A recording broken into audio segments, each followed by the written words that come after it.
a não convocação do Neymar, ela tem mais a ver com recado, na sua opinião, do que necessariamente dele não achar que ele deveria convocar o Neymar? Do tipo, cara, eu poderia levar o Neymar agora, testar ele, mas eu não vou levar pra mandar um recado. Você acha que tem um pouco disso? Eu acho que tem muito sentido. Eu acho que a não convocação do Neymar, ela é técnica, física e psicológica. 3 aspectos do jogo que ele não está num nível para jogar na seleção, no meu entendimento. Mas eu acho que esse pode ter sido um adicional. Olha, eu não vou chamar um cara que não tá bem só porque ele, 3 anos atrás, 4 anos atrás, ele fez uma grande Copa do Mundo em 2022. 2018 eu tenho minhas ressalvas. 22, ele, enquanto esteve em campo, né, porque ele se machuca e depois ele volta, só que ele, se convocasse agora, ia demonstrar, pô, eu vou convocar mesmo que esteja mal. Sim. Mesmo que esteja mal. Então, assim, estão aí os números em eliminatórias para a Copa do Mundo e tal. Na atual eliminatória, inclusive. Na atual, inclusive, ele mesmo tempo fora, ele, ele, ele continua com números ali que para a seleção são relevantes. O que mostra que concorrentes dele não estiveram muito à altura e eles precisam ser cobrados. É. E também jogamos com muitos ali. Tem seleções que são os mesmos 3, 4 caras sempre. A gente testou alguns. A gente teve alguns ali. Teve um momento do Igor Jesus que ele colocou a camisa, parecia que não ia sair mais. E isso acontece. O Luiz Henrique e... Então, assim, eu acho que quando ele não convoca o Neymar, eu acho que ele deixa esse recado sim, Piero. Faz muito sentido. E pra gente encerrar, é evidente que depois do resultado de ontem, eu vi vários comentários. Tá vendo? Sem o Neymar não vai dar. Gente, vamos lá. Neymar na Copa do Mundo. A galera tem ido pros extremos, né?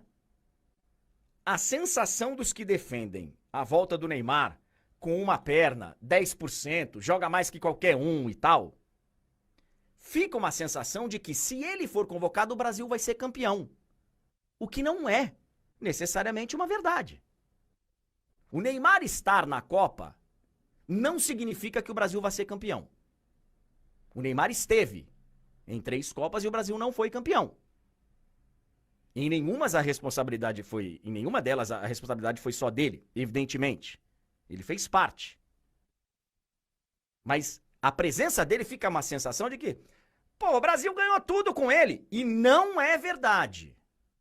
O Brasil tem um título relevante com o Neymar, no meu entendimento. Porque pra mim a Olimpíada, desculpa. E foi lá em 2013.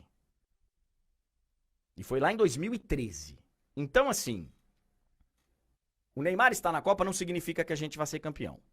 Ah, André, e se o Neymar não estiver na seleção? Aí a gente não tem chance.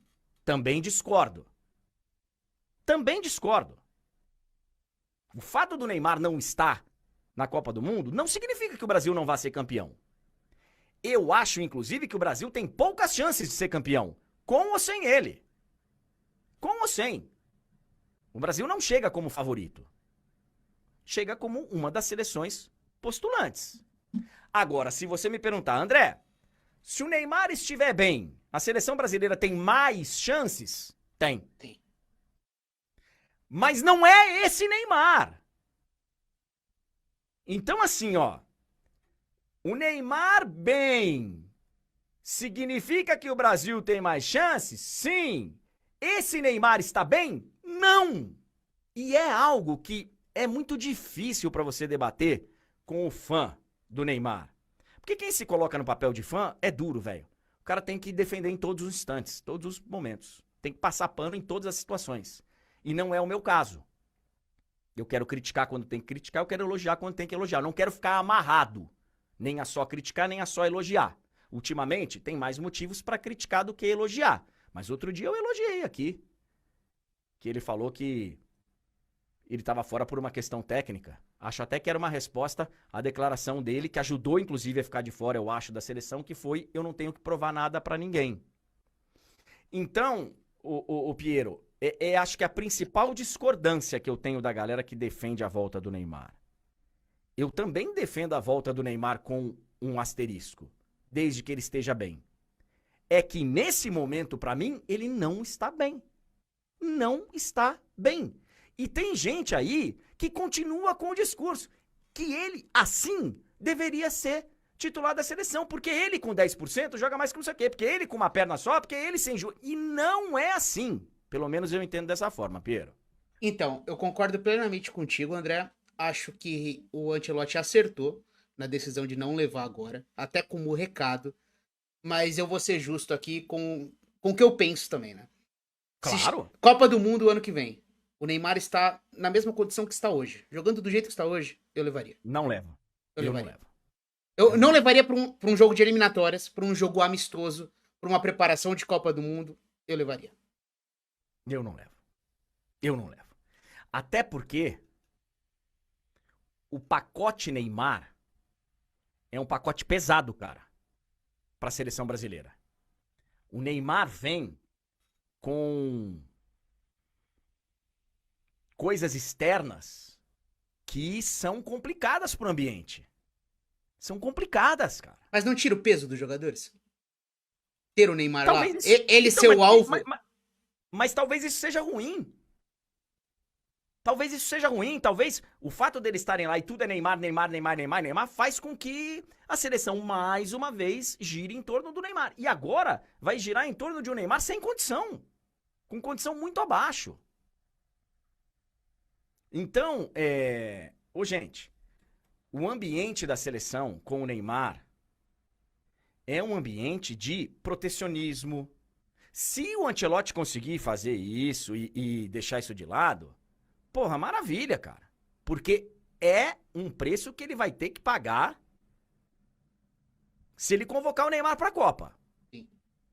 Porque vem um entorno... Cara, o Neymar, ninguém me contou, Piero. Ninguém me contou. O protecionismo na seleção brasileira dele nas duas Copas do Mundo... 14 foi diferente, porque 14, psicologicamente, foi uma Copa muito complicada, muita pressão, jogando em casa, e enfim. Mas 18 e 22, a seleção do Neymar, a seleção que tinha o Neymar como líder, foi uma seleção que foi para a Copa do Mundo como se tivesse indo para Disney. Eu não vou cansar de me repetir. Vou repetir quantas vezes for necessário. Em 2018, a CBF fez um acordo com os jogadores, e os jogadores, entre eles, fizeram lá um pacto que era para deixar os familiares próximos, porque os familiares fazem parte também da conquista do jogador de jogar uma Copa, de deixar todo mundo, mais feliz ali e tal. Mas existia um combinado que tinha um certo distanciamento. E a CBF, cara, reservou hotéis, voos fretados, ingressos, tudo para quê? Os jogadores não ficassem preocupados com as famílias. Famílias dos jogadores da seleção brasileira ficaram no hotel a mais ou menos 3,5 km, 4 km do hotel da seleção brasileira. Que inclusive serviu de concentração também para a Polônia. Então o jogador não precisava se preocupar. Que era algo que acontecia, tá? Com ingressos, como que eles vão sair. Na Rússia, cara, é outro alfabeto na Rússia. Não é? Você não tá indo fazer uma Copa do Mundo na Alemanha, que você fala inglês e sai na rua. Não é uma Copa do Mundo no Brasil. Então, tudo foi feito para que os familiares tivessem um conforto enorme, mas uma certa distância. Isso não atrapalhasse a seleção brasileira. Sabe o que aconteceu? Na primeira semana da Copa do Mundo, a família do Neymar baixou no hotel da seleção brasileira, quebrando um acordo com todos os jogadores. E teve familiar, evidentemente, de outros jogadores que cobraram. Vem cá, você não falou que a gente ia ficar aqui longe e tal, tinha sido combinado? Isso aconteceu com proteção da comissão técnica, da CBF. Aconteceu. Então, existe um pacote. Inclusive, tiveram cenas lá. Que Na primeira semana chegou o pai com os parças. Teve um jantar lá em voz alta fazendo críticas, porque o Neymar tinha sido criticado no primeiro jogo. Sabe, teve um negócio, cara, isso aí para um ambiente de quem quer ficar focado na Copa do Mundo é péssimo. Teve vazamento de treino secreto, porque os familiares iam lá e filmaram. Isso aconteceu na Copa do Mundo de 2018. E aí, depois de uma semana lá, ou 5, 6 dias, tiraram os parças e voltaram lá para Moscou. O filho do Neymar ficou lá no hotel até o final da Copa do Mundo. E aqui, cara, ó, o problema é que isso é só um exemplo de como a seleção em torno do Neymar, cara, tem um custo. Tem um custo.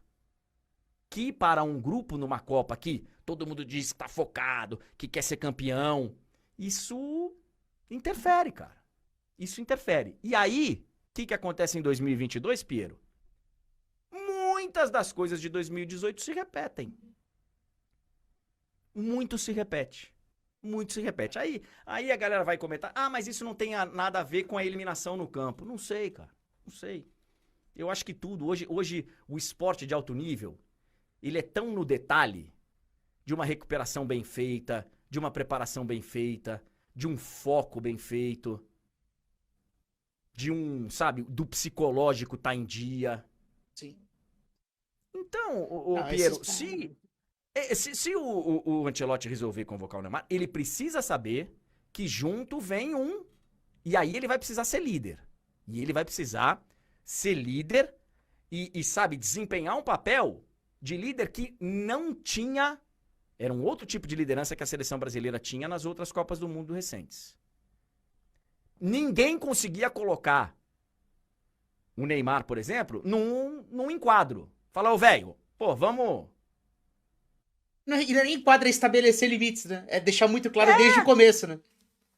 Porque então, se você deixar claro desde o começo, acho que os comportamentos no dia a dia, o Neymar ele não vai brigar com o treinador, ele não vai discutir. É você deixar os limites claros do que pode e do que não pode. Teve aquele caso também, André, não sei se você lembra do amistoso pré-Copa América, do jogo do Catar, que o Neymar se machuca e o pai do Neymar entra no vestiário. Lembra que deu aquele jogo foi um caos, que o Edu depois teve que justificar que foi ele que liberou o pai do Neymar pra entrar. Teve todos esses casos, né? Tinha privilégio, cara. E era assim. Ô, gente, o Neymar decidia o dia que ia se apresentar, o dia que ia ter folga, o dia que... Porra, isso acontecia. Não é à toa que o Brasil, quando foi campeão mundial, ele teve capitães diferentes, cara. Perfis diferentes. Eu não quero criticar aqui Não é o perfil de capitão que eu teria, tá? O perfil, por exemplo, do Thiago Silva. Mas ele é um grande líder, a geração adora ele e tal. Mas é um perfil diferente. E quando você não tem esse perfil no grupo, de um cara de conseguir enquadrar, que nem foi o Dunga com o Romário em 94, que nem foi o Cafu, e não era só o Cafu, era Cafu, Roque Júnior, Roberto Carlos, que seguraram a bronca em 2002, quando o Filipão resolve não convocar o Romário. Quando o Brasil é campeão, isso é histórico, gente. Desde lá de 58, de ter capitães, de segurar a bronca, mas de cobrarem. E isso não aconteceu nos 2 últimos ciclos. Não aconteceu. Quando acontece, em diversos momentos da história da seleção brasileira, do capitão chegar para a comissão técnica e falar, gente, tá muito oba-oba. Isso aconteceu várias vezes. Inclusive com exemplos que não deram certo. Em 2006, tava um oba-oba, todo mundo viu que tava um oba-oba, tentaram com a CBF, não, foi a Copa do Mundo oba-oba. E o Brasil teve um grande time que não foi campeão do mundo, que é uma das maiores loucuras o Brasil não ter sido campeão do mundo com aquele time. Então, o Brasil, ele precisa de lideranças um pouco mais enérgicas para focar, gente, durante um mês. Durante um mês, a gente faz um acordo aqui entre nós. Quem convive em grupo sabe. Pô, a gente faz um acordo aqui com a gente que, pô, os familiares vão ter aqui. Tinha um lugar para os familiares irem no hotel todos os dias, no fim dos dias. Tinha um lugar reservado. Gente, não vai ficar ninguém hospedado aqui porque é o dia inteiro de desatenção. É o dia inteiro de, sabe, ó, tá na piscina, ó, não tá na piscina, ó, foi pra praia, ó, não... Gente, custa respeitar? Custa a gente fechar durante um mês, cara? Mas a seleção brasileira parece que vai pra Disney, cara. Parece que vai pra Disney. Tem sido assim nas últimas Copas. E eu espero que com o Ancelotti, que essas mensagens que o Ancelotti tá deixando aí, que vá ser diferente.